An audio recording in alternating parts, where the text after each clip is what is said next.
right. You're tuned in to the Citizen Soldier Podcast, Arizona's #1 news source for uncompromised news. As always, I'm your host, Scott Paulson, reporting live here from Tucson at Hack Studios. And once again, I want to say thank you all for the love and support here in Tucson, everybody in the Facebook groups who's raising awareness about our crumbling city. And right now, we're getting into some ground level reporting from the streets and from the neighborhoods and from the conversations happening behind closed doors and in public comment sections where people are finally saying what they feel out loud. And it's a beautiful thing. And we're talking about what's happening in real time across this city. You know, we're talking about the fentanyl, the addiction, and we're talking about the strain on the families and the pressure on the first responders and the exhaustion that it's bringing to neighborhoods and the growing sense among everyday residents. And it's shifting. You can feel it here in Tucson. You know, it's definitely not the same. And, most importantly, we're going to be talking about what people believe they are saying, even if they don't always agree on why it's happening. Because whether you're a parent, you're a worker, a student, a business owner, or just somebody trying to get through the week in peace, you're probably noticing it too. And Tucson, it doesn't feel like it used to, not in every part, not in every day, but, the people are talking out there and enough that people are worried. And they are actually starting to question whether this system is here to protect us or to corrupt everything and slap us on the way out. Because this is where the conversation begins, people, right here on the Citizen Soldier Podcast. And we're not going to start with blaming anybody. We're not going to start with slogans, but with observation. And the reality on the ground. Fentanyl is not a distant problem, people. It's not confined to the headlines or statistics. It's here. It is corrupting our entire city. It's a plague of pollution. And it's affecting everybody it comes in contact with. And our neighborhoods are suffering across Tucson and all of our surrounding communities. The families out there, they're dealing with these overdoses. Emergency rooms are dealing with these repeat cases. And public spaces are dealing with visible addiction people, nodding off on sidewalks, parks, people getting stabbed at bus stops and alleyways. It just goes on, the crime here. And, businesses are dealing with safety concerns. The thefts and all the disruption tied to the substance abuse. And every single layer of this creates a ripple effect. And when addiction becomes visible in public spaces, it definitely changes how people move through their everyday city, and it's a travesty. Parents start choosing different routes. People start walking at night. Businesses adjust hours for security. And, it's a hassle. Neighborhoods become quieter, not because they are peaceful, but because people are withdrawing from them. And that withdrawal has consequences, because when public trust and safety declines, the entire social structure of a community starts to shift. And it's definitely not shifting in the direction that it needs to. In these online local communities, especially on Facebook, we've been having some great discussions about our city. The mayor should actually pop in there, once in a while and actually see all the concern. But, all these little neighboring apps, the scanner discussions and everything, in the comment threads there, it's a growing pattern of concern. And people are comparing their experiences, they're asking more questions, noticing inconsistencies between officials and what they're really representing here in Tucson. And some residents express frustration that certain issues appear to receive a little bit more attention than others. Like our mayor here spending $98 million in furniture and taking away our security cameras so we can identify criminals.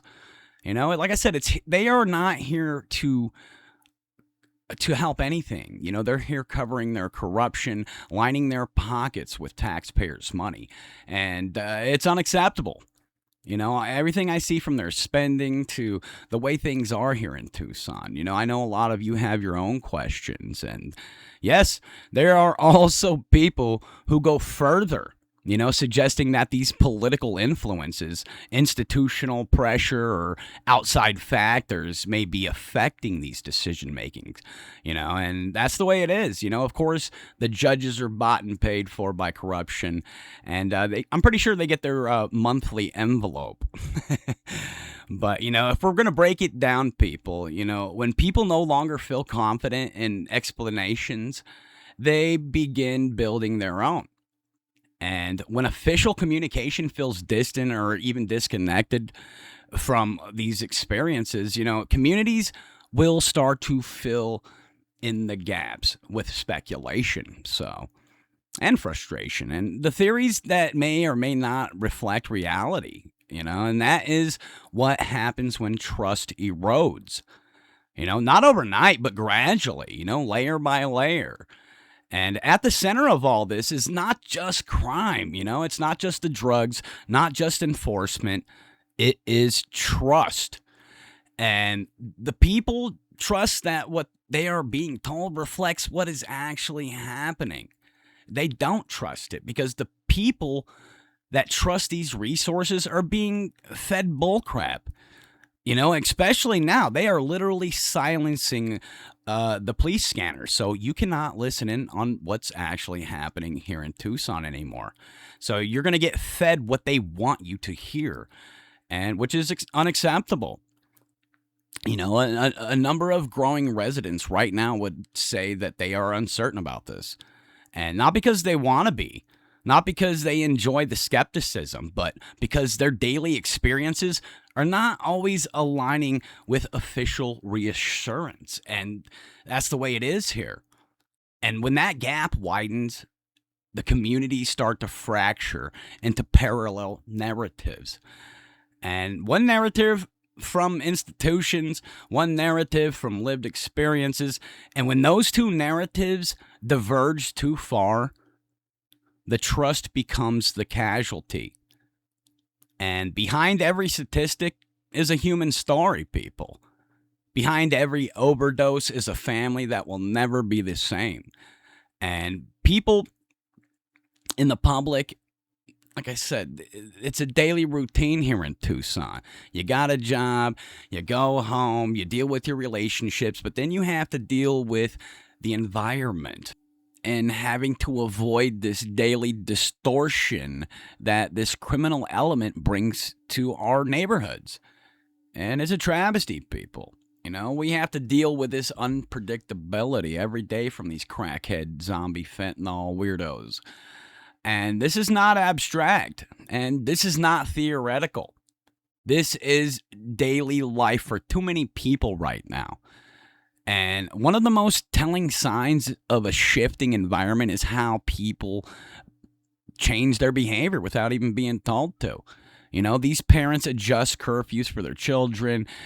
People avoid the certain areas after dark, and families choose where to shop based on previously experiences. If you got a crackhead hanging out in the parking lot, you are definitely not going to go back to that Walmart, especially if you got your kids with you, especially all the stabbings and just the craziness out there. I feel bad for a lot of people here in Tucson.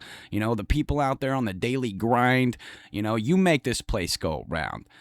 Screw all this distortion. I hope you have your head on a swivel and you're staying safe out there, because, people no longer feel fully secure in these spaces, that they once considered normal. And that matters. And because of a city, it's not just infrastructure. It's the behavior, the movement, the confidence. And when confidence drops, everything else follows. And there are way too many people that try to explain what they are seeing. Some of them are focusing on the law enforcement challenges and changes. Some of them are focusing on the border flow and the trafficking networks.